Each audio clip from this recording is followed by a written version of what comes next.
Halo guys, saya ada satu cerita, ya bisa dibilang horor, nggak terlalu sih, cuman lebih ke mungkin berbagi pengalaman pribadi yang agak-agak creepy gitu kali ya. Jadi karena ini agak panjang, jadi mohon untuk dengarkan sampai selesai. Jadi awalnya itu saya melamar kerja di bidang admin di sebuah kantor pada jadi lebih ke ikut orang sih, bukan kerja sebetulnya. Jadi orang yang saya ikuti itu ibu-ibu. Kita panggil saja Ibu Siti. Saya dikenalkan oleh teman saya yang dia tuh sebagai driver sebetulnya. Dan ketika saya dikenalkan interview, saya datanglah ke kantornya di daerah Cipinang. Jadi kantornya itu sebuah ruko. Buat kondisi kantornya itu sih ya biasa aja ruko pada umumnya. Jadi ada 3 lantai dengan lantai empatnya sebagai tempat jemur-jemur kayak lantai dak gitu sih. Bukan genteng dia pakainya. Jadi kondisi kantornya biasa aja, tapi ada yang berbeda ketika saya masuk ke situ. Jadi ada suasana yang sulit saya jelaskan.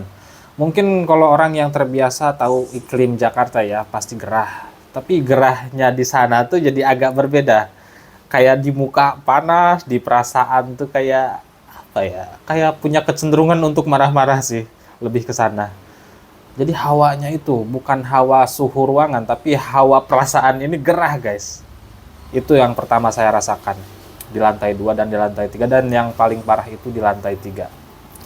Kita lanjut cerita, akhirnya saya diterima dan Bu Siti menawarkan untuk saya tinggal di kantor karena ketika itu udah hampir sore dan saya pikir pun wah ini peluang bagus nih, jadi istilahnya nggak usah ngontrak kan, lumayan tuh. Walaupun saya tahu kondisi kantornya dengan suasana yang semacam itu ya karena motivasi lebih balik lagi ke uang sih untuk menghemat biaya hidup, jadi saya putuskan untuk tinggal di situ.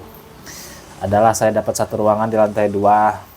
Seiring berjalannya waktu saya bekerja, saya pagi sampai sore, dan pekerjaan utama saya itu ngikut dia sih sebetulnya. Ada banyak kali, bahkan mungkin bisa dibilang hampir setiap hari itu saya pulang sama Bu Siti itu untuk ketemu rekan kerja, kolega atau kliennya itu sampai lewat tengah malam, guys. Jadi setelah berjalan 1 bulan waktu itulah, udah cukup banyak yang saya rasakan. Untuk cerita selanjutnya nanti kita lanjut di part 2.